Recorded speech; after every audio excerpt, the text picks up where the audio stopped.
Deep within the guided missile cruiser USS Wainwright, Captain James Chandler scanned various screens in the dimly lit Climate-Controlled Combat Information Center, CIC, absorbing details on the status of the ship's weapons systems and the activity outside on the sweltering Persian Gulf. Unlike the crew on deck, those on duty here sweated from the rapidly developing situation. An Iranian missile patrol boat, the IRIS Joshan, was closing to within 13 nautical miles of the surface action group Chandler commanded. Already in contact with his superiors, he had pre-approval to sink the Iranian vessel if necessary. Tensions were rising in the CIC because in addition to its 76mm main gun, the Joshan carried the Harpoon missile which could be deployed in an anti-ship role. The Iranian vessel had already ignored 3 warnings in both Farsi and English. As a precaution, Chandler had issued orders for the other 2 ships in the group to have missiles ready to fire. At 12:15 p.m. on April 18, 1988, the Wainwright sent its 4th and final warning. Iranian patrol ship, this is a U.S. Navy warship. Stop and abandon ship. I intend to sink you. In response, the Joshan locked its fire control radar upon the U.S. cruiser and fired a Harpoon missile. Already prepared for such a contingency, chaff dispensers went into action. Chandler and his crew awaited the outcome as the vessel executed evasive maneuvers. Already having received go, the nearby USS Simpson launched a RIM-66 Standard Missile, SM-1MR, Standard Missile, medium range. The Wainwright's chaff threw off the Harpoon, which missed along the starboard side and disappeared into the sea. Unfortunately for the Joshan, its chaff dispensers failed as the Simpson's SM-1 hit its superstructure. Before the first missile hit, the Simpson had already fired a second that exploded almost atop the Iranian patrol ship, most likely ripping through its fire control radar, as at 12:17 p.m. it went offline. In the Wainwright's CIC, Chandler ordered the launching of another SM-1MR, which also hit the Joshan. Although not in the process of sinking, the enemy ship was observed to be an inferno from bridge to stern when a third SM-1 from the Simpson struck it. The USS Wainwright and the IRIS Joshan became the first naval surface vessels in history to exchange missiles in hostility. Naval combat had taken a massive step forward into the age of electronics. Despite the historic milestone, the exchange between the US and Iranian warships only constituted a part of the battle known as Operation Praying Mantis. The largest U.S. Navy battle since World War II took place in the Persian Gulf during the intense and brutal Iran-Iraq War. This region has seen conflict for several millennia for a variety of reasons that included religion, trade, and empire building. The onset of the 20th century brought about yet another cause for nations to fight.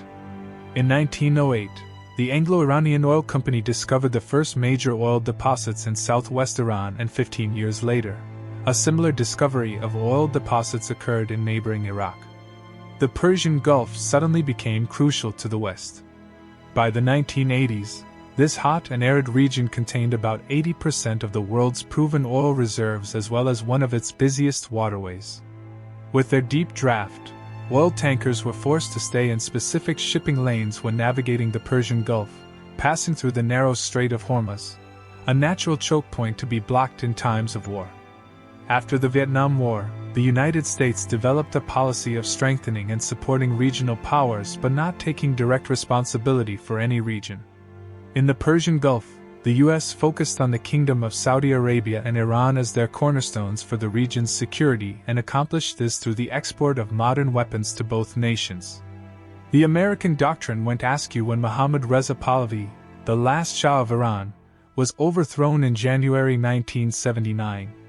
Led by Ayatollah Ruhollah Khomeini, the country became the Islamic Republic of Iran. Saddam Hussein, the despotic leader of Iraq, kept a deep interest in the resulting confusion from the Islamic Revolution in his neighbor. Hussein wanted to expand Iraq's narrow strip of territory along the Persian Gulf coast, the Al-Fal, sometimes spelled Al-Afal, Peninsula. Sensing the disorder in Iran would hamper its ability to respond militarily, Hussein seized the moment, sending in several divisions on September 22, 1980.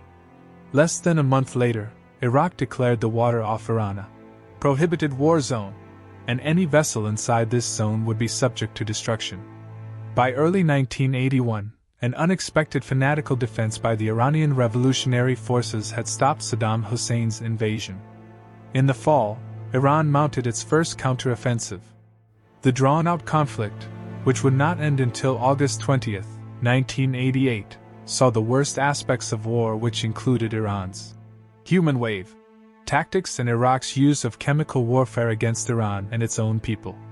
Decisions by both governments led to attacks on vessels in the Persian Gulf by the Iraqi Air Force as well as elements of Iranian naval and air forces. Neither side wanted merchant ships to carry goods to their enemies' ports and had no hesitation using deadly force to support their blockades. The course of the war turned against Iraq in February 1986 after Iran's successful amphibious operation to occupy the Al-Faw Peninsula. By this time, the United States had decided to safeguard delivery of oil by permanently deploying 5 warships to the Persian Gulf. An aircraft carrier stationed outside of the Strait of Hormuz provided crucial air support. From 1983 to 1986, Iranian and Iraqi attacks on merchant vessels and tankers increased each year. With the situation growing worse, Kuwait appealed to the U.S. in December 1986, with the offer that the nation would allow its tankers to sail under the American flag, thus falling under American military protection. U.S. law forbids U.S. Navy warships to escort civilian ships under a foreign flag. Tired of waiting for a response from the U.S., the Kuwaiti government contacted the Soviet Union with the same proposal in the spring of 1987. U.S. Secretary of Defense Caspar Weinberger, in March, voiced his support of reflagging the vessels and providing an escort through the Persian Gulf. The Soviet Union was Iraq's main supplier of weapons, and Weinberger wanted to prevent any further Soviet influence in a region so crucial to the Western powers. President Ronald Reagan agreed to the Kuwaiti request on March 10 and preparations for Operation Earnest Will, the American protection of Kuwaiti oil tankers, began. This American campaign would eventually be the largest naval convoy operation since the end of World War II. 2 months before the onset, America suffered its first casualties in the Persian Gulf. On May 17, 1987, an Iraqi Air Force Dassault Mirage F-1 fighter jet attacked a U.S. Navy warship. The USS Stark, a guided missile frigate, was struck by a pair of French-built AIM-39 Exocet anti-ship missiles, which had gained notoriety for its success in the 1982 Falklands War. Some 37 American sailors were killed and 21 wounded in the attack, which the Iraqi government claimed was accidental, though this has never been confirmed. Operation Earnest Will officially started on July 24, 1987, as Kuwaiti oil tankers were reflagged with American flags and most piloted by American captains. The United Nations Security Council Resolution 598, adopted unanimously 3 days prior, reinforced the protection of neutral shipping and civil aircraft in the region. Although the U.S. Navy provided the majority of the escorting warships, Britain's Royal Navy and the French Navy sent warships into the Gulf to enforce the resolution. Opposing this enforcement of Resolution 598 and America's naval presence, Iran fielded a navy composed of warships bought from the West during the Shah's reign. Although its 3 destroyers, 1 ex-Royal Navy and 2 ex-US Navy, were the Islamic Republic of Iran Navy's largest ships, a pair of frigates built for the previous regime in the United Kingdom were part of Iran's response to the American military actions on April 18. The IRIS Sabalan and Sahand were both launched in 1969. In addition to carrying Sea-Killer anti-ship missiles, these frigates mounted a 4.5-inch Mark 8 naval gun for its primary weapon. The third major surface vessel seeing combat that day, the IRIS Joshan, was a French-built fast attack craft from the 1970s. One of 12 such ships ordered under the Shah's regime, this Command-class ship carried the Harpoon missile as well as a 76mm Oto Melara naval gun, which also armed some of the U.S. Navy ships that participated in the April 1988 operation. The captain of the Sabalan earned the moniker, Captain Nasty, for his preference to attack merchant vessels by targeting their bridge and/or crew quarters. Frequently after an attack, Captain Nasty radioed the victimized ships saying, "Have a nice day." Separate from the Islamic Republic of Iran Navy, the Islamic Revolutionary Guard Corps possessed its own naval force. More fanatical, this branch had been designated as a terrorist organization by some nation-states including the US and the Kingdom of Saudi Arabia. Among their ships were Bagamar fast patrol boats. Purchased during the early years of the Iran-Iraq War, the crews of these Swedish-built speedboats swarmed and ruthlessly attacked tankers and other merchant ships with RPG-7 rocket launchers, machine guns, and recoilless rifles.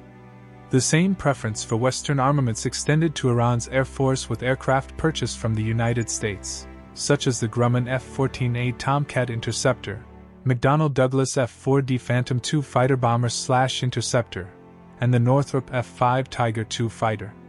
Along with these combat jets, the U.S. completed deals to arm the export aircraft with American-built missiles and bombs. By the time of Operation Praying Mantis, the Islamic Republic of Iran Air Force (IRIS) had lost a number of aircraft to combat and accidents. Others sat grounded due to a lack of available spare parts, especially in the case of the F-14A Tomcat, with Iran being the only operator of the aircraft other than the U.S. Navy. On the initial escort mission of Operation Earnest Will on July 24, 1987, a reflagged Kuwaiti supertanker, now called the MB Bridgeton, hit a contact mine about 18 miles west of Iran's Farsi Island. Though no definitive proof existed at the time that Iran laid the mine, suspicion overwhelmingly fell upon Tehran as a new consideration for the convoys to contend with had unwelcomingly appeared. During the preparation of Earnest Will, the capabilities of Iran's Air Force and both naval services had been taken into consideration. These concerns included Iran's land-based Silkworm missile batteries. These Chinese-built and supplied anti-ship cruise missiles had already been used against Kuwait from sites on the occupied Al-Faw Peninsula. U.S. Army Boeing MH-AH-6 light helicopters fitted to operate at night and informally named Sea Bats flew from U.S. Navy ships.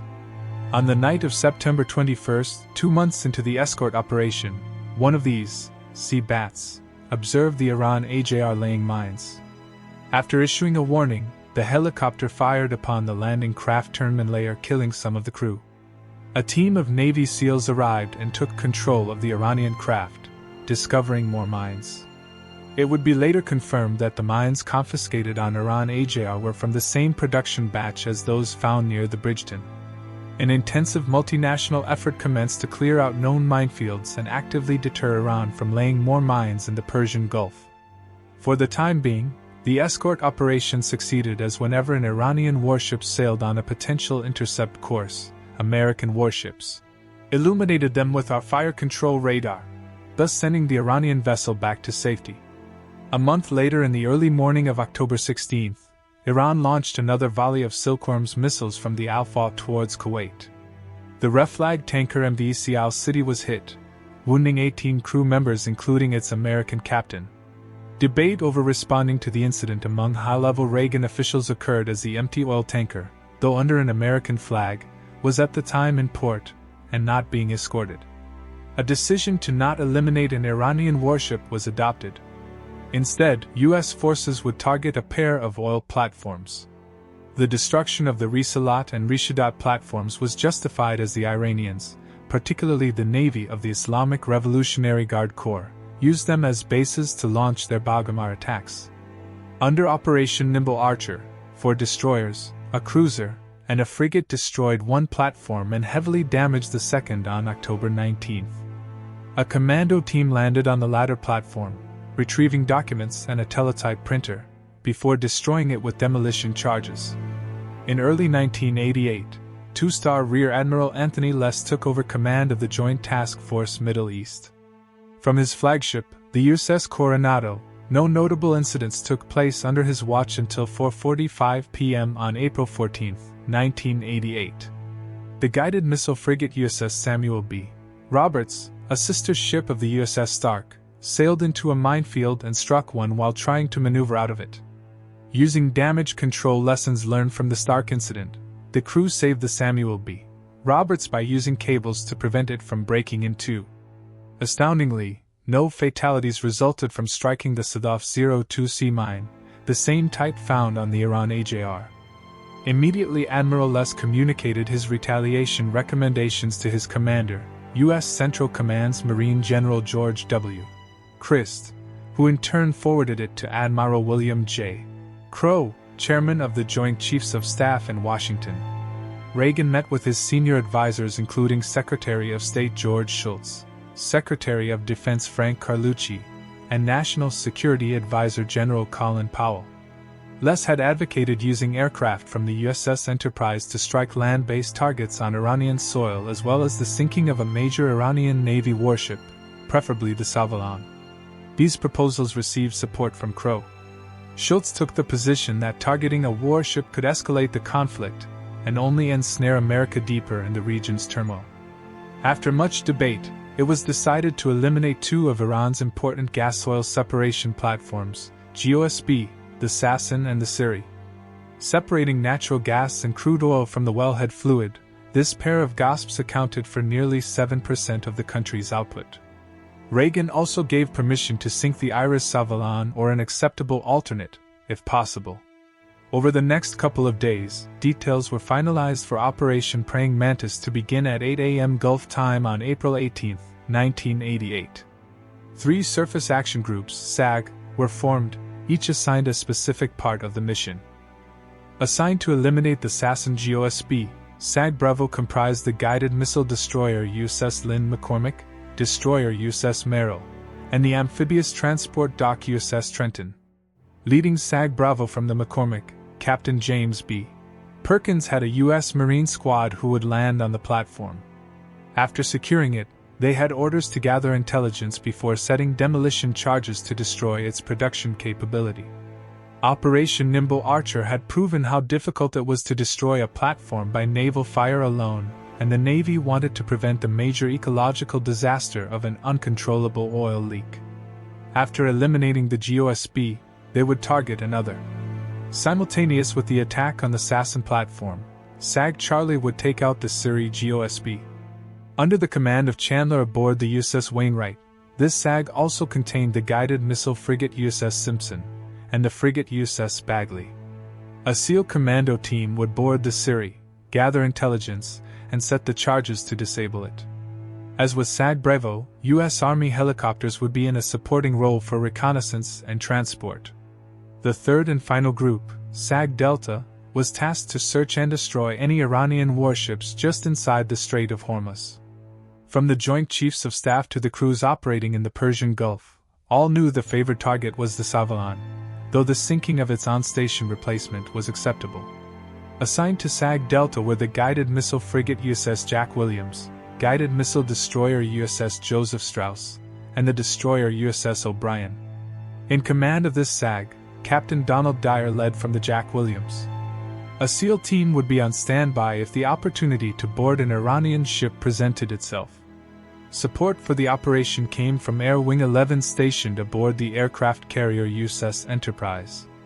The Combat Air Patrol, CAP, to interdict any Iranian Air Force sorties was in the form of 4 Grumman F-14A Tomcats. The American warships received a Surface Combat Air Patrol, SUCAP, in the form of 2 Grumman EA-6B Prowler electronic warfare aircraft and 2 Grumman A-6E Intruders, whose mission payload included Harpoon missiles, Walleye TV-guided glide bombs, Rockeye cluster bombs, and Skipper 2 laser-guided missiles. Additional aerial support came from another Intruder and 6 Vought A-7E Corsair 2 attack jets, armed similarly to the Intruders. The U.S. Air Force provided Boeing E-3A Sentry for radar surveillance, and one of its McDonnell Douglas KC-10 extender tankers for aerial refueling. All 4 branches of the U.S. military would participate in this operation. At dawn on April 18, the ships moved into position with SAG Delta near the Strait of Hormuz and SAG Charlie steaming to the Siri platform. Captain Perkins and SAG Bravo headed to the Sasson GOSB. The ships stopped about 4,000 yards from their target, where the Iranians were alerted to their presence. Intelligence reported Soviet-built Su-23 anti-aircraft guns had been installed on Sasson, and a helicopter conducted a reconnaissance sortie of the objective with visual confirmation, discovering the Zu-23s to be manned by fanatical members of Islamic Revolutionary Guard Corps.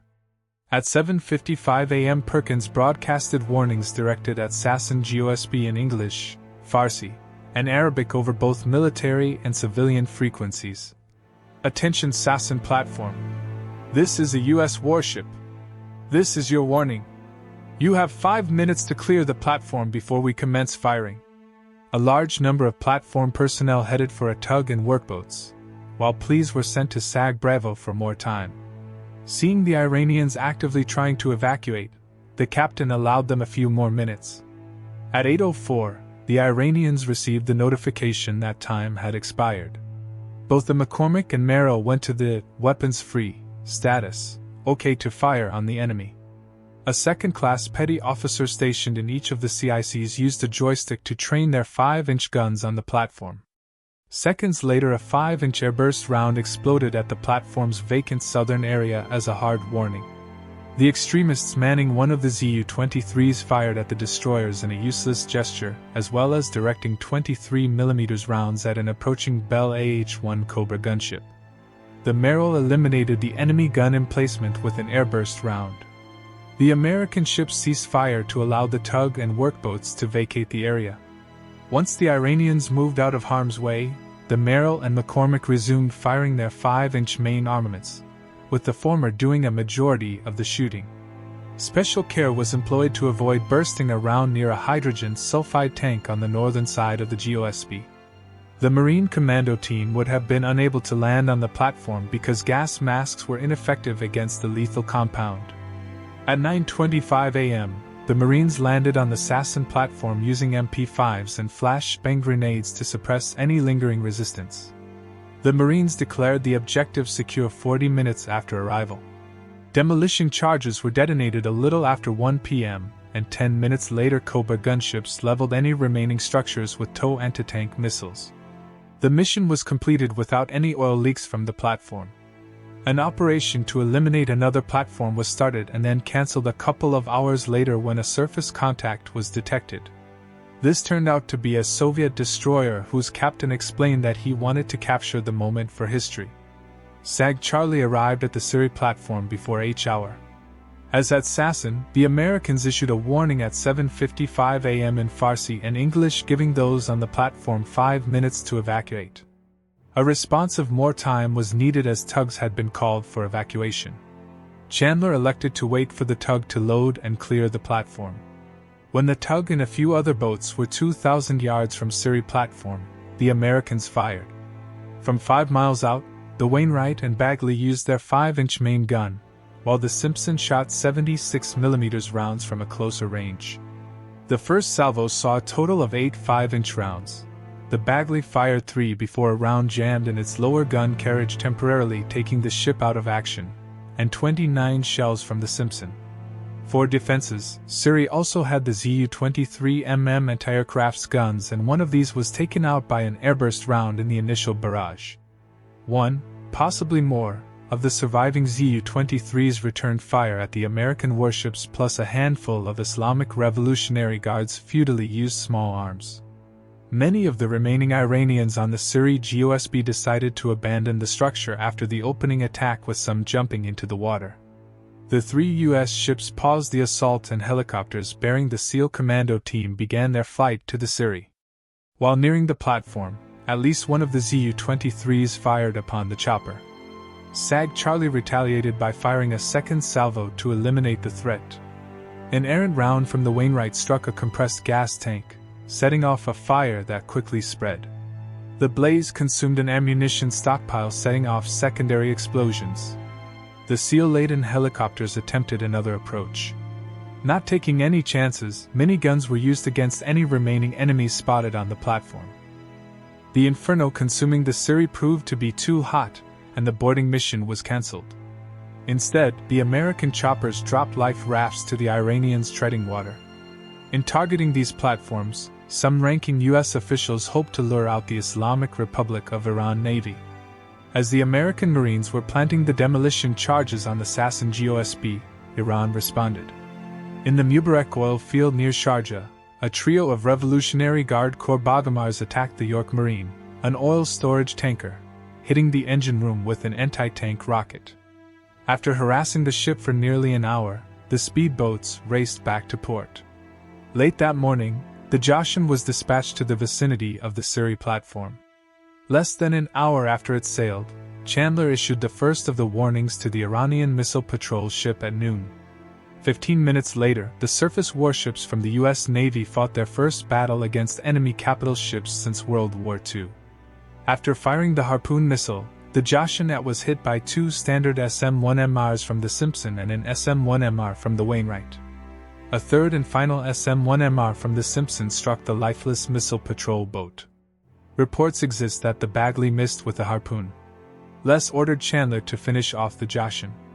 The Bagley, Simpson and Wainwright riddled the Iranian ship with dozens of 5-inch and 76mm shells until a massive explosion obliterated its superstructure, and it finally sank at 4:21 p.m. Not wanting Tehran to make false claims of Americans shooting Iranian survivors, rescue of the Joshan's crewmen was left to fishing boats. A trio of IRIS F-4 Phantoms approached SAG Charlie. Countering, the Wainwright launched a pair of RIM-67 standard SM-2ER, standard missile, extended range, anti-aircraft missiles. One missed, but shrapnel from a near hit damaged one of the Phantoms and all of the Iranian aircraft returned to base. As the Wainwright and Joshan were exchanging missiles, a sortie of 7 Bagamars returned to the York Marine. A ship answering their calls for assistance was also attacked. Shortly after that, the Panamanian flag barge Rigscan Bay was hit by rocket-propelled grenades and machine guns. A pair of A-6E Intruders from Squadron VA-95 and an F-14 Tomcat arrived to witness the latest attack, but at the time Navy pilots were not allowed to intervene for foreign flag victims. Contacting their superiors on the Enterprise led to a communication exchange that went straight up the ladder to Reagan. 3 minutes after the initial call, the Intruder pilots were informed that the President decided to remove the threat. As the Bagamars were small and highly agile targets, it was with a bit of difficulty the Intruders engaged the speedboats, with the Tomcat providing cover. Eventually a Rockeye cluster bomb destroyed one Bagamar, which caused the rest of the Revolutionary Guard's Corps-piloted vessels to flee and beach themselves on Abu Musa. Throughout the morning, the 3 ships of SAG Delta sat on location, awaiting news that the Sabalan had entered the area. Sailors on the ships were drained from being on general quarters the entire time in the 100-degree heat. For reasons still unexplained, the Tehran government decided to continue to respond to the Americans with its navy. The Iranians may have believed that the U.S. had finally allied themselves with Iraq.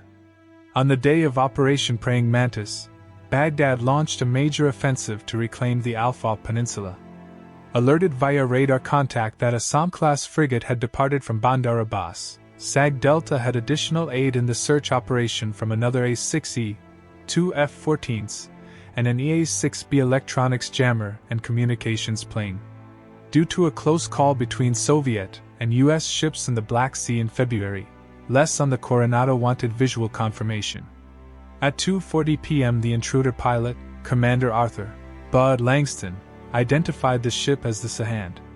During the verification process, the Iranian frigate fired anti-aircraft cannons and launched a couple of surface-to-air missiles, SAM, which Langston defeated by employing countermeasures.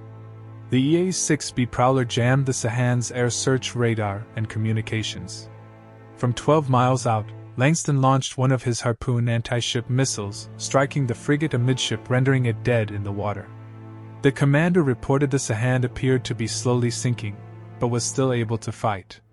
In addition to SAG Delta racing to the area, the on-deck strike group of an Intruder and 6 Corsair IIs was launched from the Enterprise to engage the enemy vessel.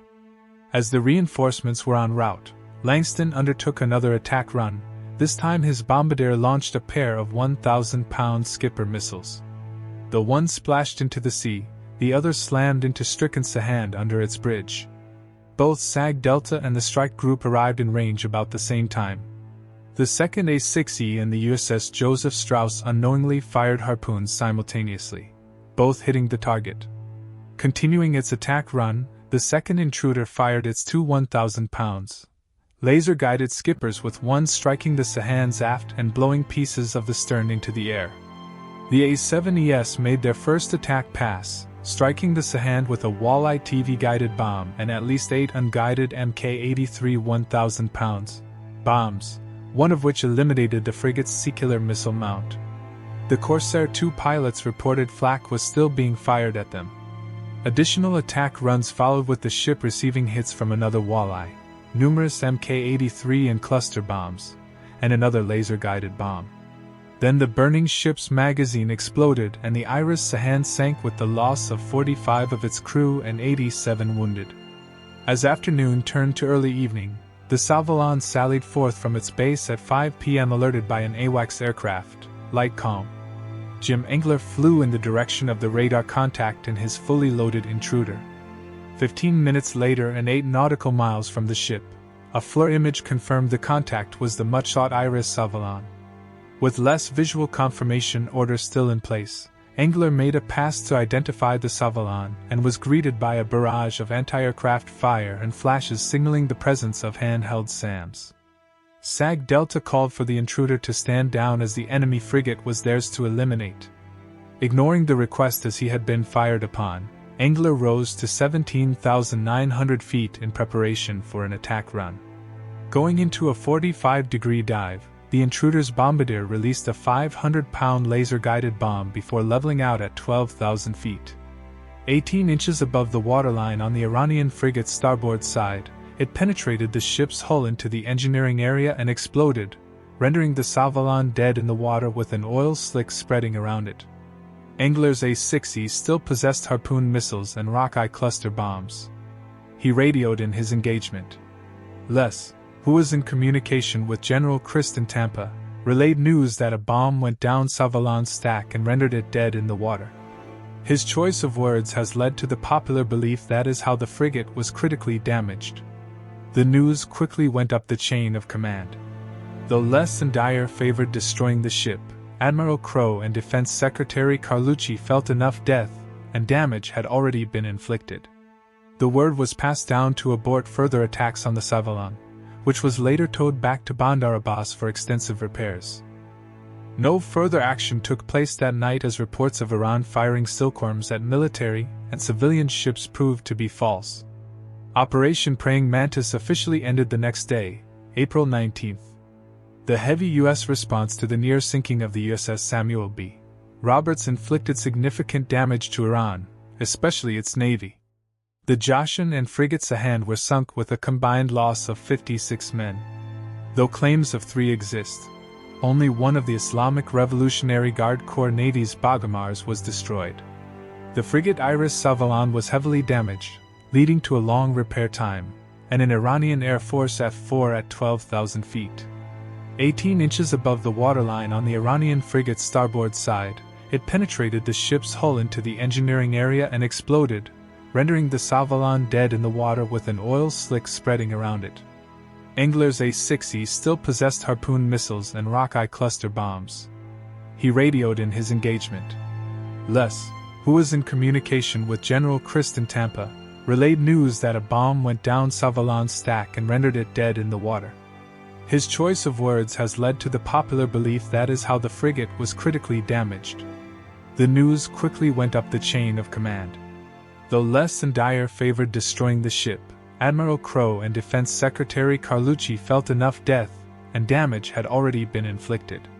The word was passed down to abort further attacks on the Sabalan, which was later towed back to Bandar Abbas for extensive repairs. No further action took place that night as reports of Iran firing silkworms at military and civilian ships proved to be false. Operation Praying Mantis officially ended the next day, April 19th. The heavy U.S. response to the near sinking of the USS Samuel B.